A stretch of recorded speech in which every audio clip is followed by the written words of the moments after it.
ان نوجدوا القطاع ديال البيبليك يكون في واحد المستوى اللي يستقبل يعني جميع المواطنين وتكون عنده امكانيات وتكون عنده سمعه كبيره. اش عندك انت هنا كسول؟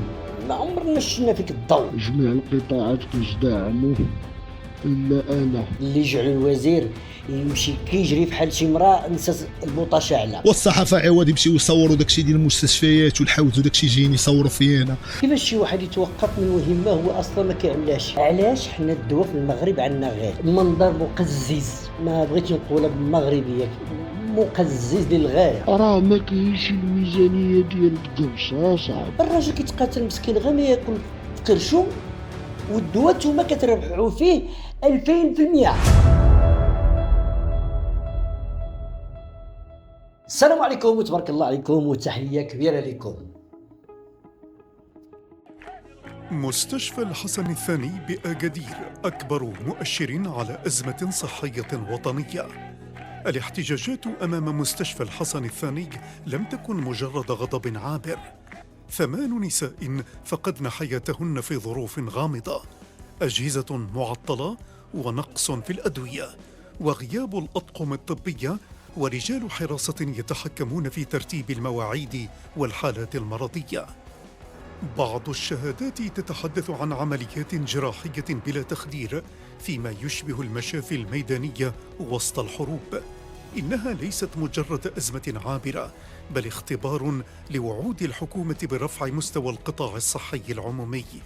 لانه لا ريفورم ديال الصحه ان نوجدوا القطاع ديال بيبليك يكون في واحد المستوى اللي يستقبل يعني جميع المواطنين وتكون عنده امكانيات وتكون عنده سمعه كبيره. اييه، سمعة كبيرة وكبيرة بزاف يا أستاذ. والسمعة كبيرة وماشي هي، حتى الشوهة ديالها كبيرة. أنا كيبان لي المغرب ديالنا كامل أكادير في هاد الساعة هادي. على هاد الشيء في برنامج انترفيو غنستقبلو يعني واحد الشخص اللي خصنا نستقبلوه ضروري في هاد القضية هادي. رحبوا معايا بقطاع الصحة. شكرا. قطاع الصحة، الله رزق الصحة والسلامة. كيف انتينا؟ كيف انا انت كتشوف مدمر مسخسخ، هالكيني هاد الناس هالكيني. ايوا السي الصحة ما ديهاش مني قلة الصواب. كنشوفوا بعض القطاعات ولا فيهم شويه ديال الضوء، بحال القطاع الرياضي، القطاع ديال الصناعه.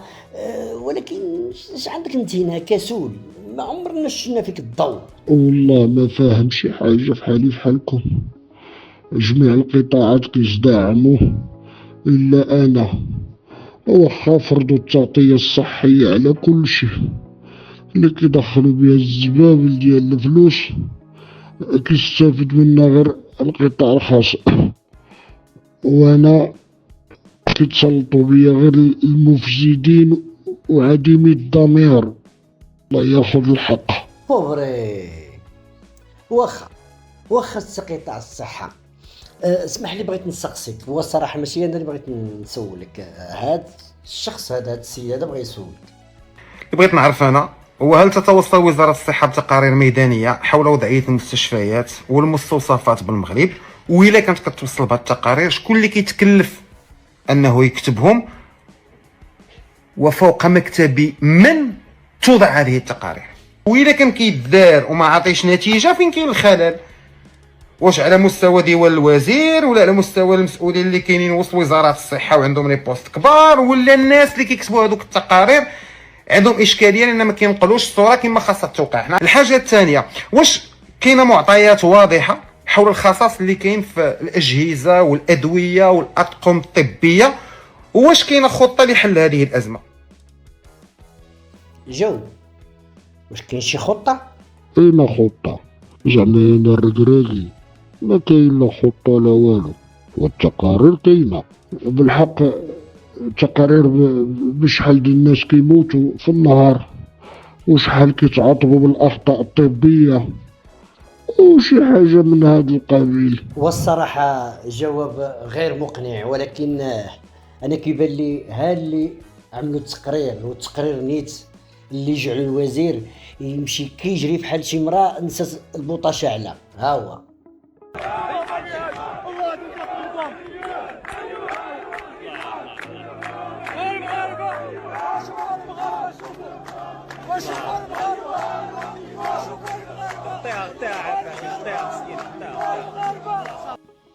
هذا هو التقرير اللي يجعلهم انهم يمشيو كيجريو ويتحركوا. بالحق فرحت باللي جرى على المدير ديال السبيطار، برد لي على خاطري. بصح ما في خباريش نشوف المستشفى. توصلت يعني النتائج الاولى ديال هذه اللجنه الاسبوع اللي فات، وقررت اعفاء المهام ديال المدير ديال هذا المستشفى السابق لادخال طاقم جديد ومدير جديد اللي غيتكلف يعني هذا اعاده التاهيل.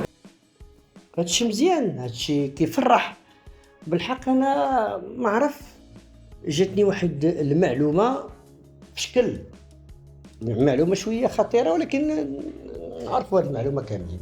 لان هذا المستشفى ديال الحسن الثاني اكادير مستشفى ما فيه شي مدير، ما عندوش شي مدير، ومن بين النقاط اللي كانت مطروحه انهم خصهم يخصصوا مدير. كيفاش توقي المدير المستشفى والمستشفى اصلا ما عندوش شي مدير؟ بصح كيفاش شي واحد يتوقف من مهمه هو اصلا ما كيعملهاش؟ المهم ما علينا. المهم سي الصحه، عندي سؤال اخر. علاش الواحد ملي كيمشي من شي سبيطار ماشي بريفي، انا ما كنهضرش على بريفي، هذوك كيشوفوك غير زرقات، هذوك كيشوفوك زرقات ماشي شغلهم، بيع ولادك بيع راسك بيع الحوايجك، هذاك شغلك هذاك، المهم خلصوا مع الدخول. انا كنهضر على العمومي.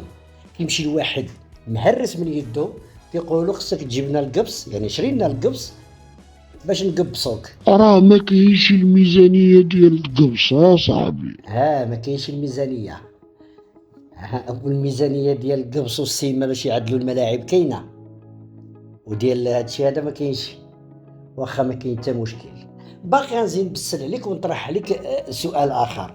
علاش حنا الدواء في المغرب عندنا غالي، مع العلم ان في الدول الاوروبيه اللي كيتخلصوا مزيان عندهم الدواء رخيص بزاف؟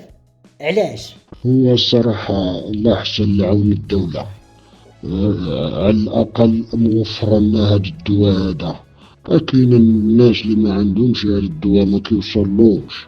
حنا الحمد لله بعدا راه كاين، كتجبرو سواء غالي ولا رخيص. فين هو؟ الصراحه ما قنعتينيش، حيت انا ديجا سامع واحد هاد السيد هذا، سمعوا شنو كيقول. تعلمتي على صفقه هاد الايام، الصفقه رقم 13 2020 باش تشريو الدواء. كاين الدواء اللي داير ليه بري استيماتيف السيد الوزير 4 دراهم فاصله 80 فرنك، واللجنه اللي حداها اخرى لهاد الجهه مديريه الصيدله والاوبئه عاطيه البي بي ام البري فونت بوبليك بين 90 و100 درهم، 2000%. بزاف 2000%. الراجل كيتقاتل مسكين غير ما ياكل في كرشو، والدواء نتوما كتربحوا فيه 2000%. والصراحه ما كتخليونا ما نقولوا. المهم خليكم على عماكم، ولكن ما تقولوش بان المغرب في طريق النمو وحنا ان شاء الله داخلين على تظاهرات كبيره وعالميه وحنا باقي عندنا هذه المشاكل الخاويه. المهم سي قطاع الصحه كانت مقابله مزفته في حالك. المهم بغيت نقول لك شكرا على الزياره، والله يشافيك، الله يجيب لك الشفاء. امين. وانتوما راه الناس بداو كيعيقوا بكم، ماشي غير تشوفوا الناس بداو يتحركوا ويعيقوا بشي مسائل تبقى تصيفطوا لهم ديك الحشرات الالكترونيه يعملوا شي مناظر. ماشي هي هذيك، باش يلهيوا عباد الله على هذا الشيء اللي هي يعني على الحاجه اللي هي صحيحه.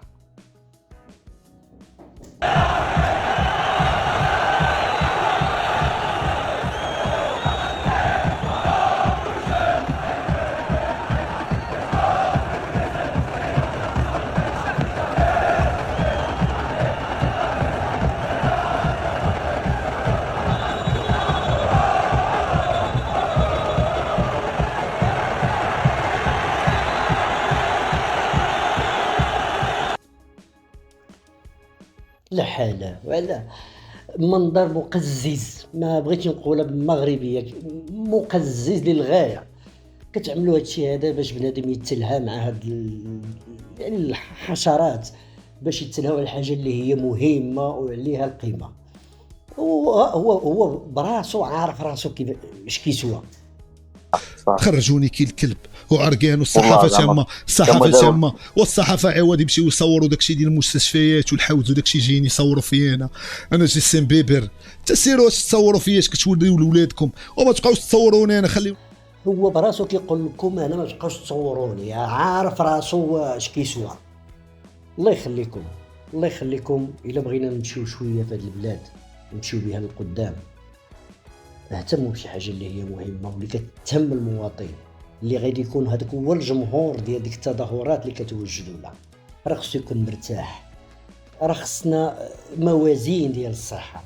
كيف ما كتعملوا مسابقه ديال الفكاهه ومسابقه ديال باش تطلعوا لنا الشيخات، عملوا مسابقه ديال الاطباء الجراحين، يعني يشوفوا احسن جراح، شي حاجه بحال هكذا، شي حاجه يعني الناس اللي كيخدموا بضمير هذوك حتى هما خصهم جوائز.